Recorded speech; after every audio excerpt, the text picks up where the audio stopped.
आकाशवाणी रांची से प्रस्तुत है प्रादेशिक समाचार।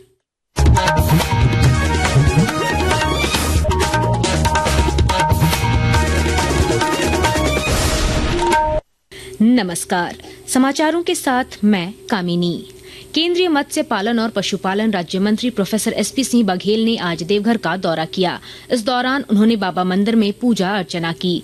बाद में पत्रकारों से बातचीत में उन्होंने कहा कि किसानों को परंपरागत खेती छोड़कर वैज्ञानिक और उन्नत खेती की ओर रुख करना चाहिए। इससे उनका आर्थिक सशक्तिकरण होगा। परंपरागत खेती छोड़ करके उन्नत किस्म का पशुपालन, मछली पालन, मुर्गी पालन, सुअर पालन, बकरी पालन, बतख पालन, ड्रिप इरिगेशन इस्तेमाल करके पानी बचाएं और यील्ड बढ़ाएं और स्प्रिंकलर इरिगेशन, फूलों की खेती, फलों की खेती, औषधि खेती, प्राकृतिक खेती और ऑर्गेनिक खेती के द्वारा हम अपनी आय को दुगना कर सकते हैं। राज्य के वित्त मंत्री राधा कृष्ण किशोर ने दावा किया है कि हेमंत सोरेन सरकार चुनाव में किए अपने वादे को एक एक कर पूरा कर रही है। लोहरदगा में राज्य स्तरीय एथलीट मीट के समापन समारोह में शामिल होने के बाद उन्होंने कहा कि आने वाले समय में 450 रुपए में रसोई गैस सिलेंडर देने का वादा भी पूरा किया जाएगा। श्री किशोर ने दोहराया कि राज्य सरकार सभी वर्गों के हित का ध्यान रख रही है। उन्होंने फिर कहा कि वित्तीय वर्ष 2025-26 का बजट झारखंड के सपनों को पूरा करने वाला होगा। जिस उद्देश्य को लेकर झारखंड राज्य का निर्माण हुआ, श्री हेमंत सोरेन जी के नेतृत्व में इंडिया गठबंधन की सरकार उस उद्देश्य को पूरा करने के दृष्टिकोण से ये बजट 2025-26 का तैयार करेगा। हम चाहते हैं कि जाति धर्म से हटकर राज्य के सभी वर्ग और समुदाय के लोगों के लिए ये बजट हो। इस बीच जमशेदपुर पश्चिमी के विधायक सरयू राय ने कहा है कि राज्य सरकार को प्रदेश की अर्थव्यवस्था सुधारने के लिए पहल करनी चाहिए।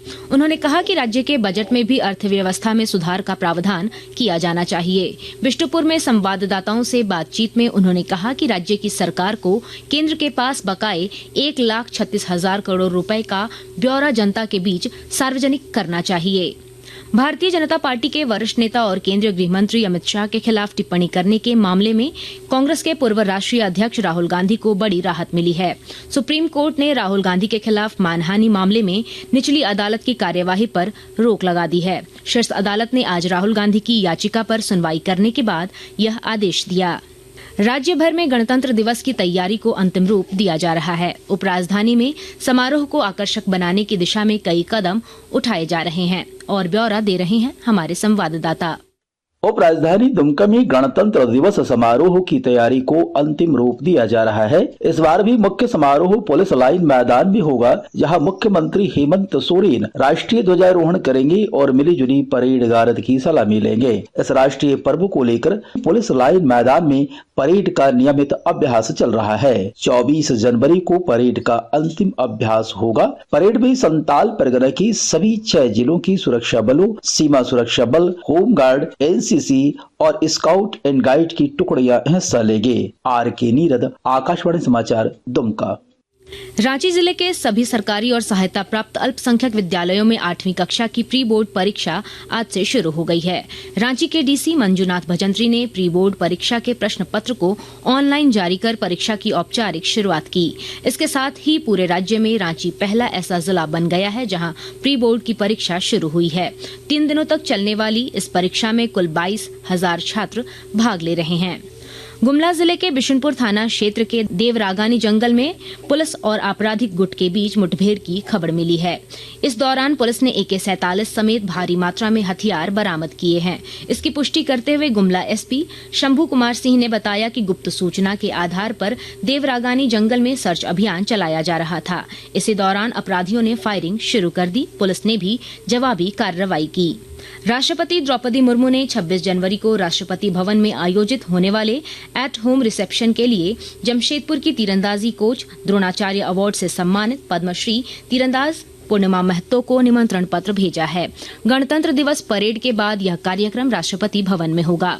इसमें प्रधानमंत्री नरेंद्र मोदी सहित पूरा मंत्रिमंडल और राजनीतिक दलों के प्रमुख नेता शामिल होंगे।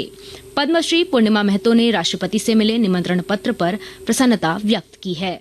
मुझे एक आमंत्रण पत्र मिला है राष्ट्रपति भवन के कार्यालय से, जहां मैम ने मुझे एट होम रिसेप्शन का इनविटेशन कार्ड है वो, और मैं बहुत प्राउड फील कर रही हूँ। मुझे 2013 में द्रोणाचार्य अवार्ड मिला है और 24 में पद्मश्री अवार्ड है, और मैं मैम के हाथों ही ली हूँ पद्मश्री अवार्ड, और फिर से मुझे और एक बार मौका मिल रहा है उनसे मिलने के लिए।